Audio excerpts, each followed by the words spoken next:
ಹೋಗೋಣ ಇದೇ ರೀತಿ. ಹಾಗಿದ್ರೆ ನಮ್ಮ ಮೂವರ ಮನಸ್ಸು ಒಂದೇ ಆಯಿತು. ತಡ ಮಾಡುವುದಲ್ಲ, ನನಗೂ ಬೇಟೆಯಾಡುವ ಹಂಬಲ ಏನಿದೆ. ಹೋಗೋಣ ಕಾಂತಾರಕ್ಕೆ.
ಬಂಡೆಗಳಲ್ಲಿ 1000 ಜಿಂಕೆಗಳು, ಅದರಲ್ಲಿ ಒಂದು ಮರಿ ಜಿಂಕೆ ಸಿಕ್ಕಿತು.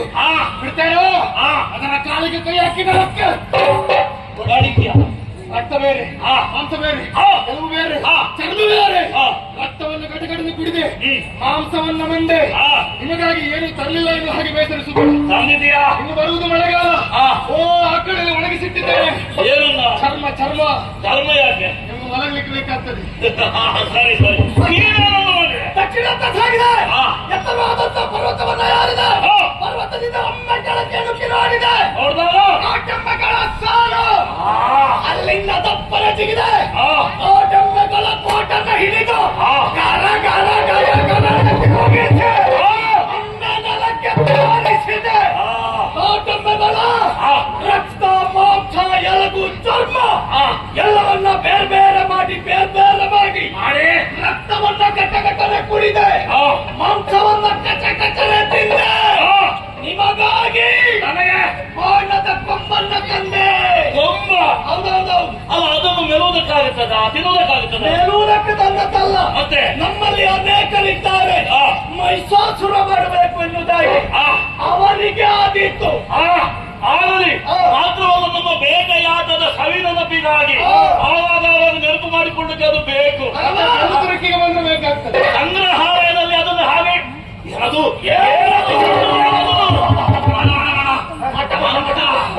ಯಾವುದೋ ಜಪ ಧೂಮ ಎನ್ನುವುದು ನಭೋಮಂಡಲಕ್ಕೆ ಹೋಗ್ತಾ ಉಂಟು. ಹೌದಲ್ಲ, ಇದೇ ಮೌಢ್ಯ ಅಂತ ನಾವು ಹೇಳುವುದು. ಈ ಕಾಲಲ್ಲೂ ಕೂಡ ಋಷಿ ಮುನಿಗಳು ಯಾವ ಯಜನಾದಿಗಳನ್ನು ಮಾಡ್ತಾರೆ ಎನ್ನುವುದು ವೇದ್ಯವಾಯಿತು. ಉಳಿದ ಕಾಡುಗಳಲ್ಲಿ ಮಾಡಿದ್ರೆ ಮಾಡಲಿ, ನಮ್ಮ ಕಾಲದಲ್ಲಿ ನಮ್ಮ ಅಪ್ಪನೇ ಇಲ್ಲದೆ ಅಲ್ಲ, ಇವರಿಗೆಲ್ಲ ಬುದ್ಧಿ ಇದೆಯಾ? ಸರಿ ಇದೆಯಾ? ಇನ್ನು ಕುಡಿಯಬೇಕಾದಂತಹ ಹಾಲು ತುಪ್ಪವನ್ನು ಬೆಂಕಿಗೆ ಸುರಿತಾರಲ್ಲ ಮೂರ್ಖರು, ಅವರಿಗೆ ನಾವು ಬಿಡಕೂಡದು. ಅವರು ಬೆಂಕಿಗೆ ಸುರಿದಂತಹ ಅದೆಲ್ಲ ಎಲ್ಲಿ ಹೋಗುವುದು, ಯಾರು ಸೇವಿಸುವುದು, ಎಲ್ಲಿಗೆ? ವಿರೋಧಿಗಳು, ಆ ದೇವತೆಗಳು ಅವರಿಗೆ ಹವಿಸ್ಸನ್ನು ನೀಡುವುದಕ್ಕೆ ಮುಂದಾಗ್ತಾರೆ. ಅಂದರೆ ನಮ್ಮ ವಿರೋಧಿಗಳನ್ನು ಇವರು ಪರಿಸರನ್ನಾಗಿ ಮಾಡ್ತಾರೆ. ಇಲ್ಲ, ಆ ಯಾಗವನ್ನು ನಡೆಯಕೊಡಕೂಡದು, ಮುನಿಗಳನ್ನು ಹಾಗೆ ಇರಕೊಡಕೂಡದು. ಎತ್ತಿಸಬೇಕು, ಕೆಲವರನ್ನು ತಿಂದು ನಾವು ನೀರು ಕುಡಿಯಬೇಕು. ಹೋಗೋಣ ಹೋಗೋಣ.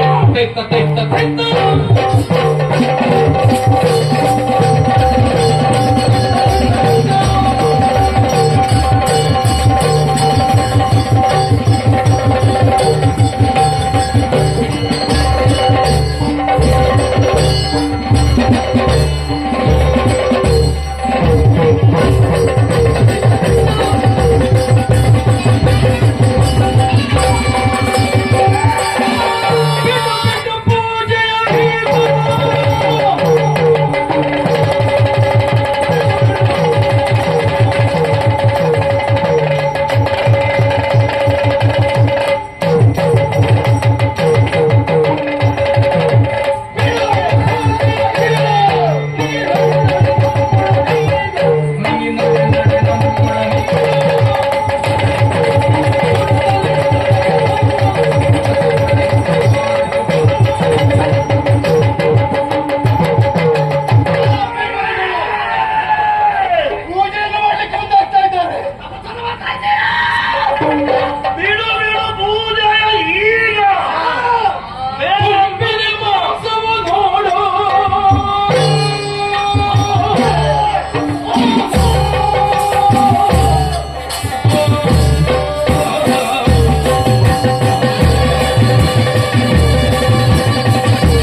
ಬೆಟ್ಟಕ್ಕೆ ಒಡೆಯಲು ನಾವಿದ್ದೇವೆ.